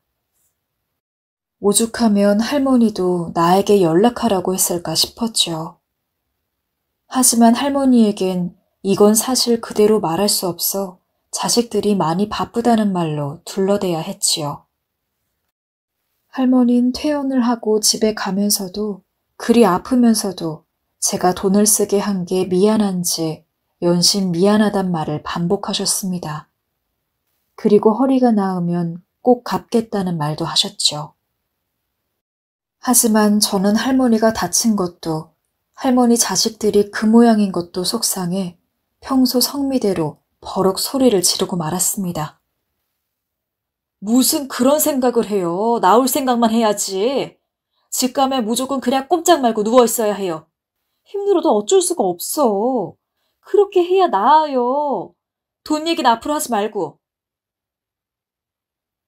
그래도 돈 얘기 한 번만 더 해봐요. 알겠어. 할머니는 알겠다며 힘겹게 고개를 끄덕였고 전 할머니를 마루에 눕히고 난 후 이불까지 덮어준 후에야 나왔습니다. 그러자 지훈이 걱정되는지 눈물이 고인 눈으로 절 바라보며 물었습니다. 할머니 많이 아픈 거예요? 그러자 지훈인 제 말에 지금껏 보이지 않았던 눈물을 보이며 계속 콧물을 훌쩍거렸습니다. 전 괜찮다고 할머니 나을 거라고 말하며 진정시켜주려 했지만 이놈은 쉽게 울음을 그치지 못하고 끄끄거렸습니다. 할머니 죽으면 어떡해요? 죽으면 어떡해?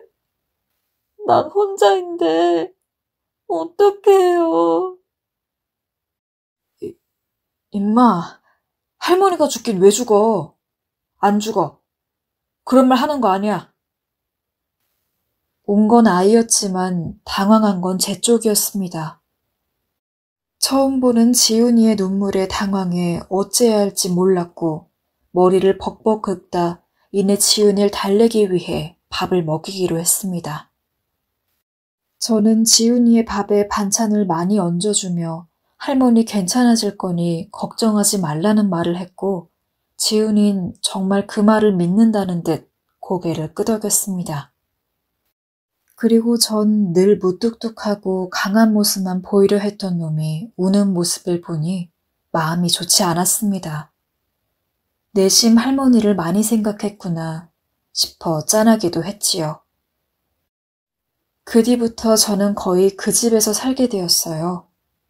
할머니께서 챙겨주실 형편이 안 되니 제가 지훈이를 챙겨줘야 했습니다. 사실 밥도 할 줄 모르고 반찬도 할 줄 몰랐지만 곧 예전에 했던 요리를 되짚어가며 계란 프라이도 튀겨보고 볶음밥도 만들어 보았죠. 처음에 제가 만든 요리에 웩하고 맛없다는 표정을 지었다가 이내 적응이 됐는지 잘 먹기 시작했고 저는 내심 아들을 키우는 기분이 들어 뿌듯해졌습니다. 제 밥을 꿀떡꿀떡 잘 삼키고 이젠 제 말을 좀 듣는 것 같은 생각에 기특하기도 했습니다. 하지만 늘 그렇듯 녀석과의 사이는 또다시 하얀 곡선을 타기 시작했습니다. 그건 바로 녀석이 어디서 싸움질을 했는지 얼굴에 잔뜩 상처가 난 채 집에 들어온 날부터였습니다. 야, 너 이모 얼굴이 왜 그래? 지훈을 다그쳤지만 지훈인 말없이 들어가 버렸습니다. 전 심상치 않은 일임을 느끼고 지훈이를 뒤따라가 억지로 옷을 벗겼습니다. 그런데 지훈이 몸엔 피멍 자국이 가득했고 어디 성한 곳이 없었어요. 이건 거의 일방적으로 맞은 수준이었습니다. 갑자기 머리가 어지러워졌습니다. 누가 이런 거야? 신경 꺼요. 말하라니까? 누가 이런 거냐고. 신경 끄라니까요? 하지만 지훈인 방으로 쏙 들어가 방문을 잠가버렸고 할머니는 곧바로 걱정이 되는지 절 불렀습니다. 전 그날 내내 꼬맹이를 어르고 달래 누구한테 맞았는지 캐물으려 했지만 놈은 절대 알려주지 않았고 심지어 시위라도 하는 듯 밥도 먹지 않았죠. 전 녀석이 계속 이렇게 안 먹다 탈이라도 날까 싶어 뭐라도 먹이려 했지만 그럴수록 녀석은 더 반항하듯 먹지 않았습니다. 야! 결국 참다 못한 제가 지훈이에게 소리를 질렀고 지훈인 제 목소리에 겁을 먹었는지 몸을 살짝 떨었습니다. 너 이렇게 계속 밥 안 먹을 거야? 네 할머니 속 썩일 거냐고. 어른이 하는 말이 말 같지가 않아? 그럴 거면 나가서라 이놈아. 하지만 그때 아이의 입에서 생전 처음으로 차가운 물결 같은 목소리가 흘러나왔습니다. 왜 나한테 관심 가져요? 뭐? 아저씨가 아빠예요? 아저씨가 아빠냐고요. 우리 아빠는 죽었어요. 그러니까 신경 쓰지 말고 나한테 관심 갖지도 마세요. 겨우 15밖에 되지 않은 어린애가 너무나 차분한 목소리로 아빠가 죽었다고 말하는 모습에 저는 순간 할 말을 잃었습니다. 그건 마치 어제 밥을 먹었다고 하는 것처럼 아무렇지 않게 하는 말이어서 제가 외려 당황스러워 다음이어야 할 말을 찾아야 했고 그 사이 꼬맹인 쪼르르 집 안으로 들어가 버렸습니다. 그리고 전 마치 링 위에서 무참히 패배한 권투 선수 같은 기분으로 아이의 뒷모습을 바라보아야 했지요. 전 그 뒤로 지은이에겐 말을 걸기가 조심스러워졌고 사이는 더 서먹해졌습니다. 그리곤 저도 점점 지훈이와의 싸움에 지쳐가 이젠 그 애가 밖에서 쌈박질을 하든 뭘 하든 내버려 두었습니다. 어차피 내 자식도 아닌데 됐어. 머리 복잡하게 신경 쓰지 말자 하는 생각으로 그냥 밥만 차려주고 할머니 병간호만 해주고 있었습니다. 하지만 그러던 어느 날이었어요. 제가 할머니 집에 있었을 때 누군가 집 쪽으로 돌을 던지기 시작했습니다. 짱돌들이었습니다. 그리고 그 돌은 아슬아슬하게 제 머리통을 스쳐 지나가 대구르르 집마당에 떨어졌습니다. 갑작스러운 돌 폭격에 할머니도 놀라 밖을 바라보았죠. 그때 몇몇 아이들이 담장 위로 기어올라 킬킬거리고 있는 게 보였습니다. 이놈들아! 그만 안 둬? 하지만 아이들은 제가 소리를 지르면 지를수록 더 재미있는지 돌을 던져대기 시작했습니다. 그런데 돌을 던져 맞히려는 대상은 제가 아니었습니다. 바로 옆에 있던 지훈이었죠. 지훈이는 이미 알고 있다는 듯 차가운 눈길로 그쪽을 바라보았습니다. 그 순간 돌 하나가 지훈이의 물렁한 배에 푹 꽂혔고 지훈인 비명을 지르며 옆으로 쓰러졌습니다. 저는 놀라 지훈을 일으켰습니다. 옆으로 넘어지면서 다쳤는지 무릎에선 피가 나오고 있었습니다. 전 이제 정말 머리 꼭대기까지 화가 나 그 애들이 있는 곳으로 달려갔고 그러자 아이들도 담장에서 내려와 도망을 치기 시작했습니다. 그때 전 아이들을 쫓아가며 저 애들이 분명 지훈이를 때린 애들일 거란 생각이 들었습니다. 그래서 더 전속력으로 쫓아가 아이들을 붙잡았고 아이들은 정말 제가 여기까지 따라올 줄 몰랐는지 성이나 화가 난 제 얼굴을 보자 다들 겁먹은 표정을 하며 슬금슬금 뒤로 물러섰습니다. 전 일부러 더 화난 표정을 보이며 곧바로 본론에 들어갔습니다. 너희 지훈이 때린 애들 맞지? 녀석들은 제 말에 쉽사리 대답하지 않았습니다. 하지만 제가 이를 한번 앙 다물자 그제야 제일 겁 많아 보이는 녀석이 입을 열었어요. 죄송해요. 역시나. 저는 퍼즐 조각이 맞춰지는 걸 느끼며 바로 다음 행동으로 들어갔어요. 으름장을 놓은 거였습니다. 다신 지훈이를 괴롭히지 못하게 해야 했으니까요. 그렇다고 친구를 때려? 너희 이거 내가 니들 부모님한테 말할까? 저희 걔랑 친구 아니에요. 걔 고아잖아요. 고아랑은 친구 안 해요. 맞아요. 녀석들은 지훈이를 고아라고 부르고 있었습니다. 전 지훈이가 학교에서 그런 취급을 당하고 있었단 사실에 충격을 받았고 곧바로 화가 솟구쳤습니다. 가뜩이나 어렸을 땐 대문을 보며 엄마를 기다렸던 녀석인데 전 지훈이 놀리는 녀석들의 머리통을 쥐어박으며 소리쳤습니다. 지훈이 아빠가 없게 왜 없어? 내가 지훈이 아빠인데. 내가 지훈이의 보호자고 아빠야. 그러니까 한 번만 더 지훈을 때리면 내가 니들 부모님한테 다 말할 거다. 알아들었어? 그건 거의 선언이나 다름없었습니다. 그러자 아이들은 제 말에 단단히 겁을 먹었는지 제가 지훈이 아빠란 사실에 반신반의하면서도 뭐라 말하지 못하고 물러섰습니다. 집으로 돌아가니 지훈인 새우등처럼 몸을 구부리고 방 한 구석 할머니가 있는 옆자리에 누워 잠들어 있었습니다.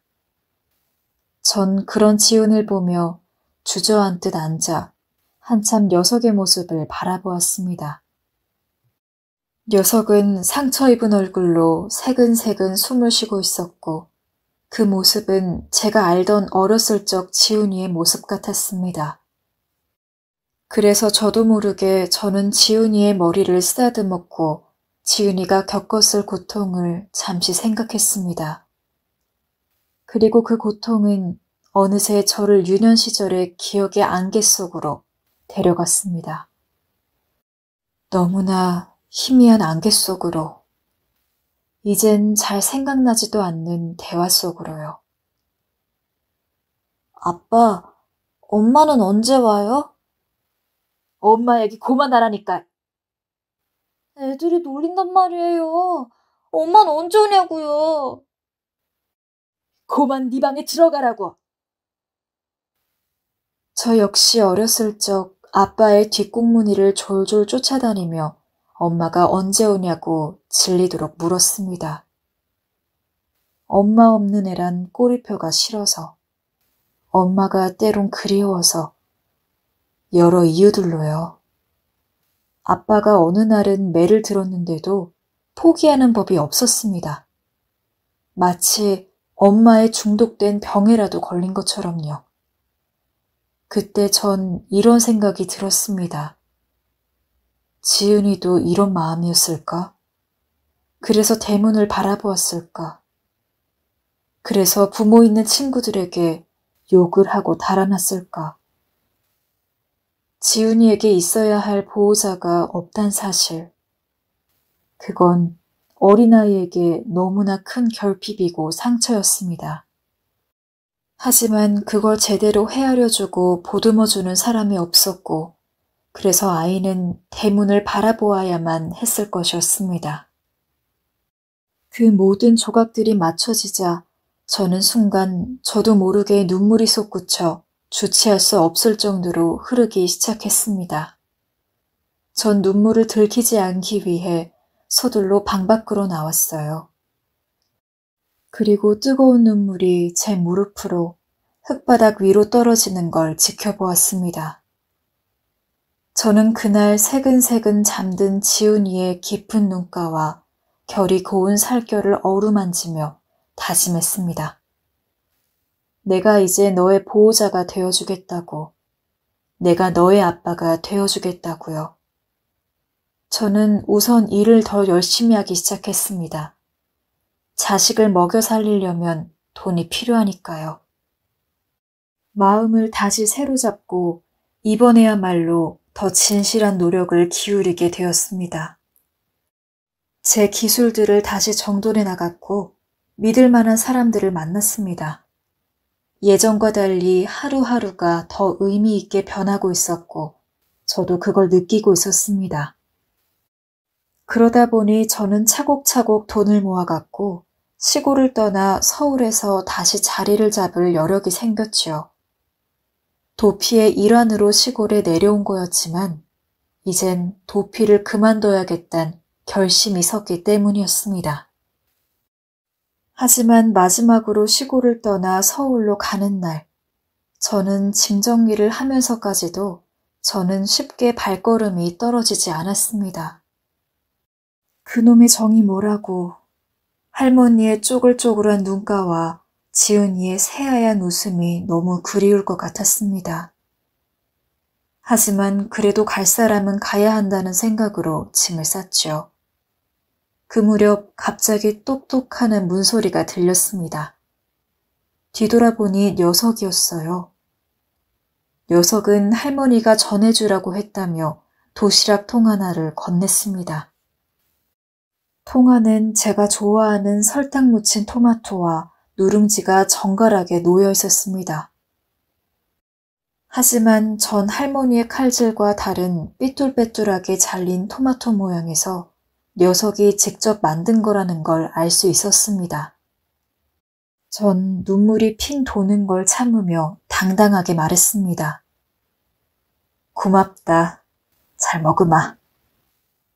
그런데 녀석은 무슨 할 말이라도 있는 듯 토마토를 주었으면서도 쉽게 가지 않았습니다. 그러더니 잠시 망설이다. 아저씨, 이제 안 와요? 하고 물었습니다. 저는 언제든 오겠다고, 늘 응원하고 있겠다고 말했습니다. 지켜질 수 있는 약속일지 모르겠지만 그런 약속이라도 해야 마음이 편할 것 같았습니다. 그리고 녀석에게서 등을 돌려 서울로 돌아갔습니다. 전 서울에 가 바쁘게 일을 시작했고 그러면서도 지은이와 간간히 연락을 했습니다.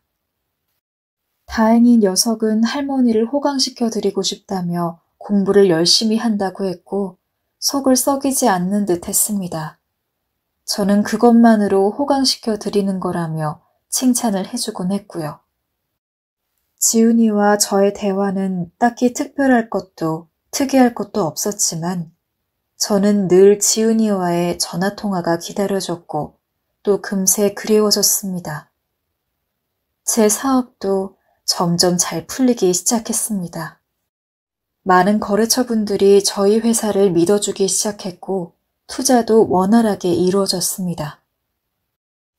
그리고 그 무렵 착하고 좋은 여자를 만나 결혼을 약속하게 되었고 아이까지 낳아 드디어 원하던 가정의 울타리를 만들었습니다. 모든 게 안정적이 되어가고 있었습니다. 그러나 마음 한켠 저는 항상 그 시골집을 생각하고 염려하고 지훈을 생각했습니다. 지훈이가 잘 살고 있을지, 할머니께서 건강은 괜찮으실지 생각했고 두 사람이 시골집에 누워 쓸쓸해져가는 밤하늘을 바라보는 모습, 산열매를 따는 모습들을 상상하곤 했습니다. 그러던 어느 날 저는 지훈이가 우수한 성적으로 의대에 입학했다는 소식을 들었습니다. 그때 정말 얼마나 기쁘던지 저는 동네방네 지훈이도 모르는 사람들에게 지훈이가 의대에 갔다고 자랑을 하고 다녔습니다. 그래서 모두가 지훈이가 제 아들인 줄로만 알았죠. 그리고 물론 전 그 모든 등록금을 지원해 주었습니다. 할머니께선 제게 너무나 미안해했지만 저는 오히려 지훈이에게 보탬이 될 수 있다는 사실만으로 배가 불렀습니다. 하지만 지훈이를 다시 본 건 할머니의 장례식 때가 되어서였습니다. 다시 본 지훈이는 어느덧 어엿한 남자의 모습이 되어 있었습니다. 대학교 졸업반이라 했고 의사가 되기 위한 준비를 하고 있었습니다. 전 지훈이를 꼭 안아주며 오랜만에 인사를 몇 차례 주고받았고 단둘이 있을 때서야 할머니를 추억하는 이야기들을 나누었지요.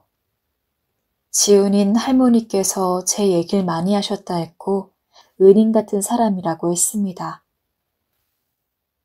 아저씨가 있어서 할머니는 너무 위안이 되었대요. 할머닌 죽는 날까지 아저씨, 저희 아버지가 보내준 천사라고 믿고 가셨어요. 네 할머니도 내게 마찬가지였어. 시골에 막 내려와서 아무것도 모르는 나한테 김치며 밥이며 매일 챙겨주셨는데 아마 그 밥이 없었다면 지금 내가 있었을는지는 모르겠다. 정말 어머니 같은 분이셨어. 어머니가 있다면 이런 분이셨으면 하고 생각했었다. 지훈인 제 얘기를 듣자 갑자기 울컥했는지 눈물을 훔쳤고 저 역시 그런 지훈을 보며 가슴이 먹먹해졌습니다. 또 한편으론 지훈이가 무사히 크는 것만이 할머니의 소원이었고 그 소원 내가 이루어드리리라 다짐했었는데 이렇게 장성한 어른이 되어서 나타난 지훈이를 보니 이제 내 할 일은 다 했구나 하는 생각도 들었죠. 그때가 아마 지훈이를 후원한 지 10년쯤 되던 해였을 겁니다. 하지만 지훈이와는 그날 이후 연락이 조금씩 뜸해졌습니다. 지훈이가 외국에 있는 병원에 가면서부터였죠. 연락할 방법이 딱히 없어 전자우편을 주고받다 답장이 느려졌고 그러다 세월이 흘러버렸습니다.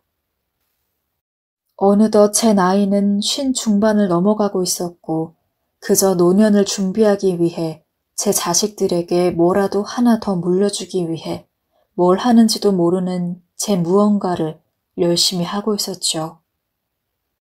또 나이가 먹으니 기억력도 깜빡깜빡해 이젠 옛날 시골 마을의 기억 같은 건 조금씩 잊어가는 듯 했습니다. 그리운 향기도 사람들도 모두요. 그리고 그런 제 삶이 어쩐지 퍽퍽하고 단조롭게 느껴져 우울증과 무기력증이 찾아오고 있었습니다. 그런데 이번 연도 어버이날 기적 같은 일이 일어났습니다. 집에서 TV를 보고 있었던 날이었죠. 그런데 갑자기 현관문 벨소리가 들렸고 제 아내는 올 사람이 없는데 라고 말하면서 밖으로 나갔습니다. 누구세요? 아내의 목소리에 저도 누군지 궁금해져 밖으로 나갔습니다. 그런데 현관문 앞에선 30대 중반 정도로 보이는 남자가 멋진 양복을 입고 꽃다발을 들고 있었습니다. 그 남자의 얼굴은 무척이나 익숙했습니다. 바로 지은이었습니다.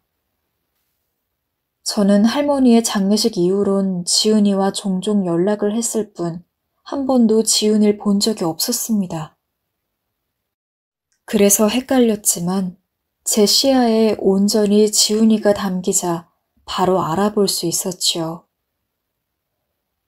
너 지은이구나. 네가 여길 어떻게...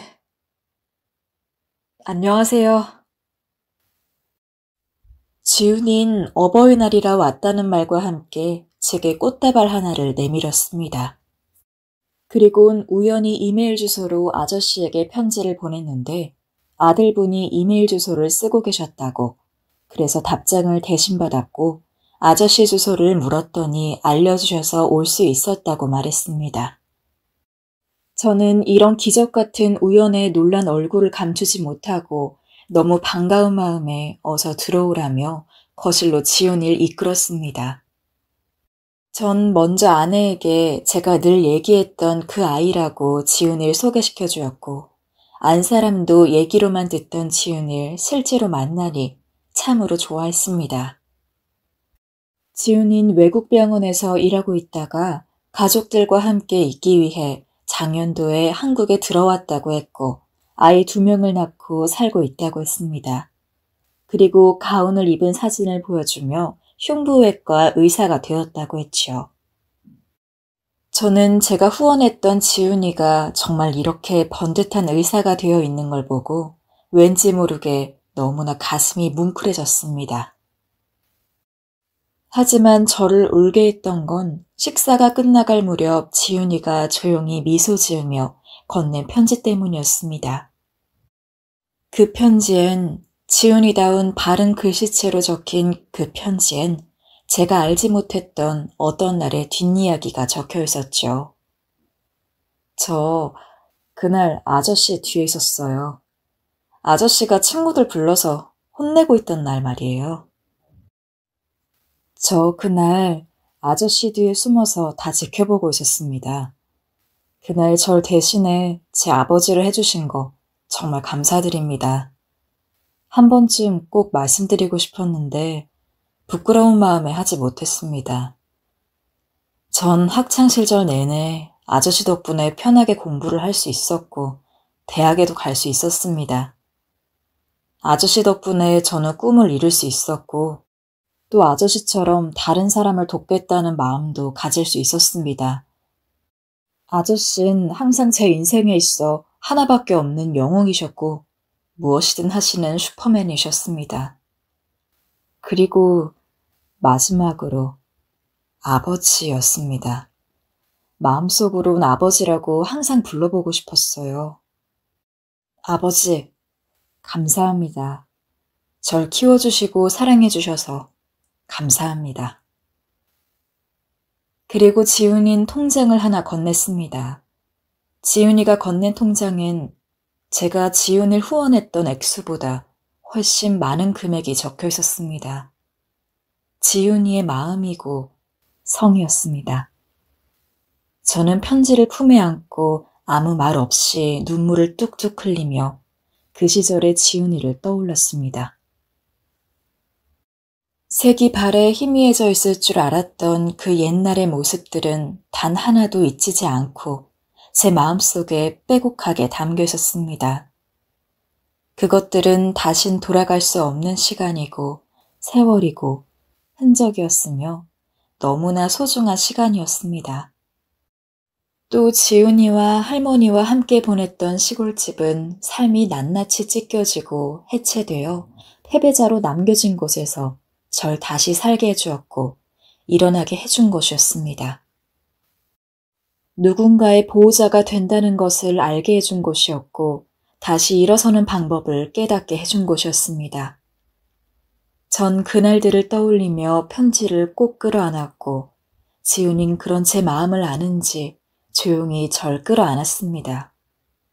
그리고 지훈인 마지막으로 제게 이렇게 말했습니다. 사랑합니다, 아버지. 지훈이가 왔다 간 이후 제 인생은 이상하게도 아주 많이 풍성해진 느낌이 들었습니다. 이런 기적 같은 일이 찾아왔다는 게 신기했고 또 앞으로 누군가를 돕는데 물질적으로, 정신적으로 후원을 아끼지 말아야겠다는 생각을 하게 되었습니다. 그래서 지훈이와 같은 아이들이 도움을 받을 수 있도록 어느 사회단체에 제가 모은 돈 중 반을 기부했지요. 요즘 저는 참 살맛이 납니다. 안 사람에겐 농담 삼아 아들이 3명 있다고 얘기하는데 그중 2명은 제 친자식이고 1명은 지훈이입니다. 내일은 지훈이와 지훈이 철을 만나 간단히 밥을 먹기로 했습니다. 벌써부터 옛날 얘기들을 나눌 생각에 마음이 설레어지네요.